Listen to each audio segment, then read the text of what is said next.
C'est bientôt Noël les amis, j'espère que vous allez bien et que vous allez pouvoir fêter cette fête en famille ou au moins avec vos proches malgré la période qu'on est en train de traverser. Cette semaine j'avais pas trop envie de faire comme d'habitude, de sortir quelque chose sur l'immobilier, etc. Je voulais un petit peu faire quelque chose pour l'occasion. Et je vais donc, telles les histoires du Père Noël, vous raconter 3 histoires immobilières qui sont arrivées à d'autres personnes mais que moi je trouve incroyables. Vous êtes prêts? C'est parti!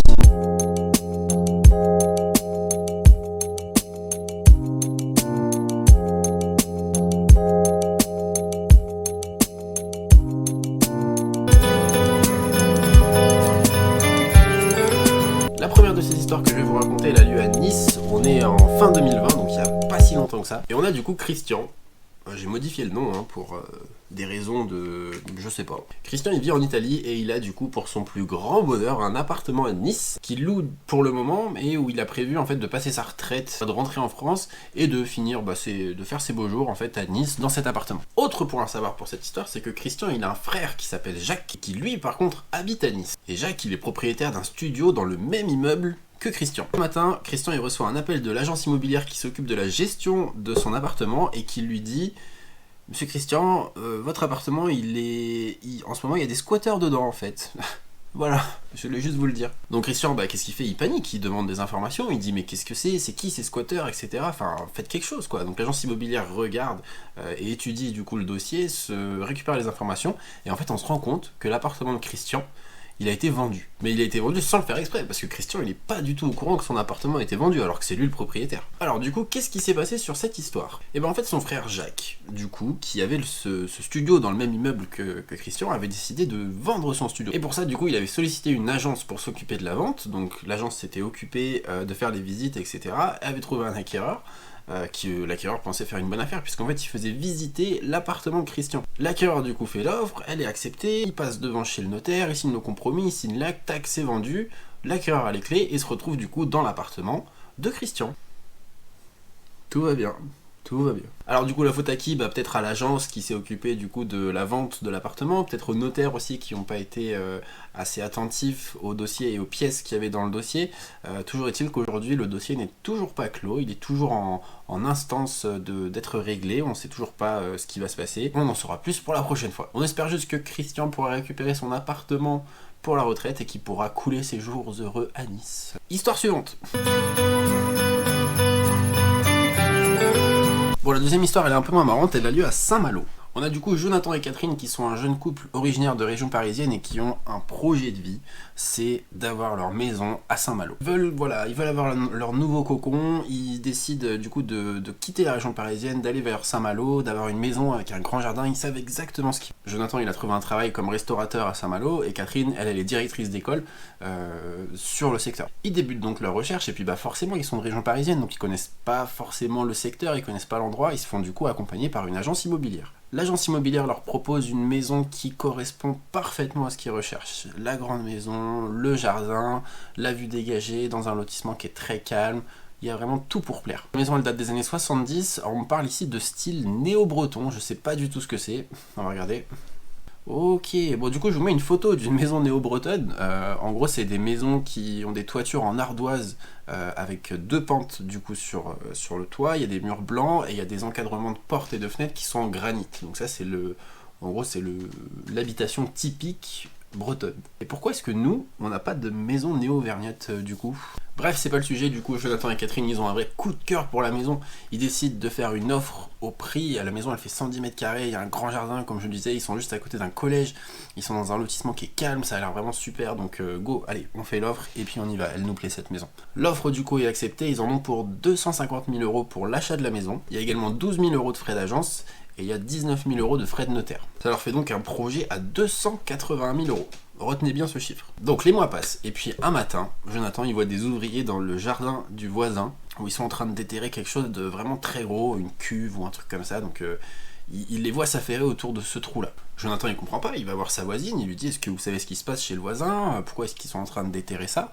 Et là la voisine lui dit, grosse surprise: ah mais vous étiez pas au courant?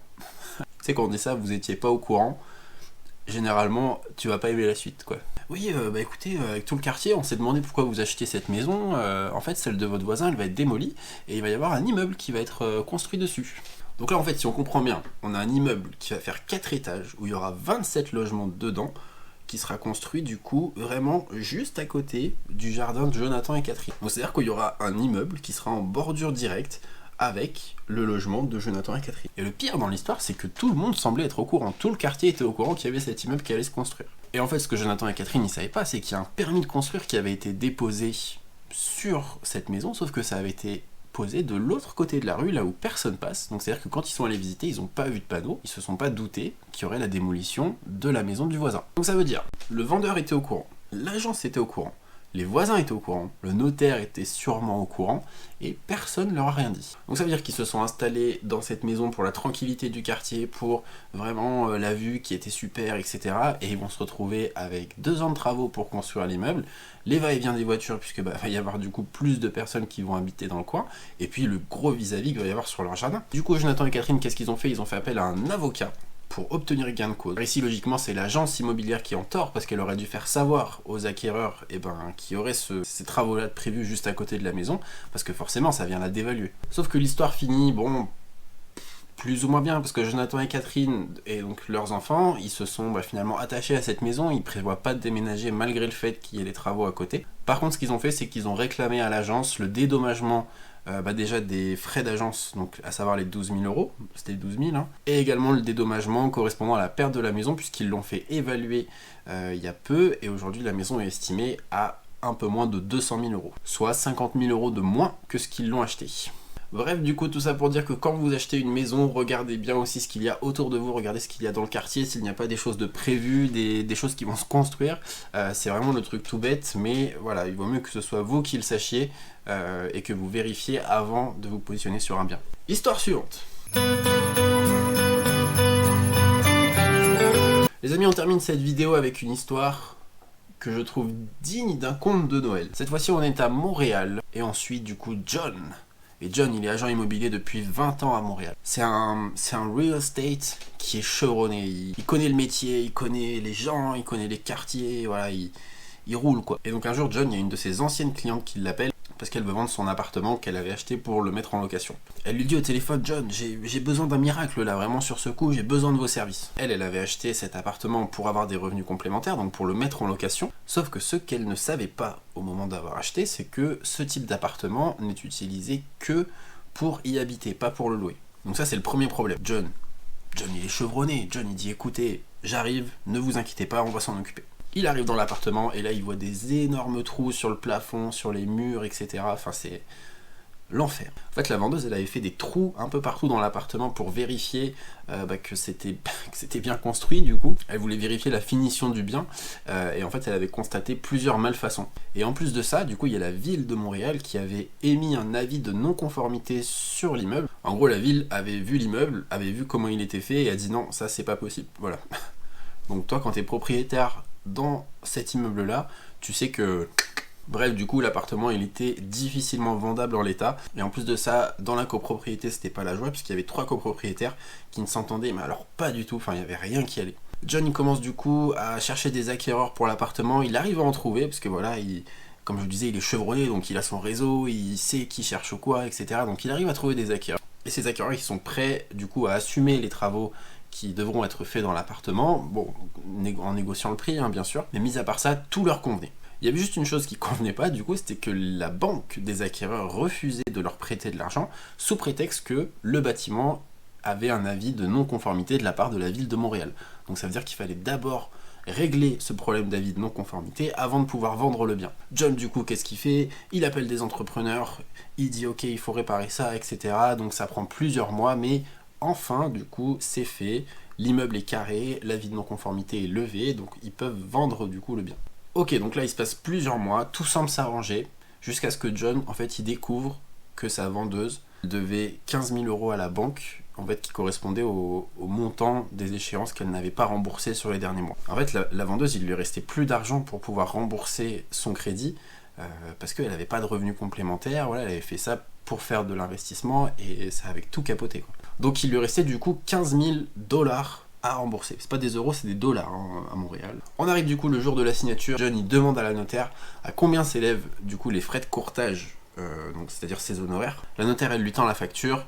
John il lit 15 000 $, ok. Il prend la facture, il la déchire et il la met à la poubelle. Pourquoi? Parce que John il savait que ces 15 000 $, ils étaient très importants pour sa cliente. Il voulait absolument qu'elle puisse du coup se sortir de cette situation qui était tout simplement catastrophique. Et il avait décidé du coup de renoncer à ses honoraires pour que sa cliente puisse du coup s'en sortir. C'est une super jolie histoire parce que du coup il a mis les intérêts de sa cliente avant les siens, vraiment pour l'aider à sortir de la situation, donc bravo John. Et voilà les amis, c'est la fin de cette vidéo, j'espère qu'elle vous aura plu. Comme d'habitude, n'hésitez pas à la liker, à commenter, à partager, n'hésitez pas non plus à vous abonner juste ici. Je vous souhaite du coup de passer de très bonnes fêtes de fin d'année. Je vous dis à la semaine prochaine pour une nouvelle vidéo. Salut!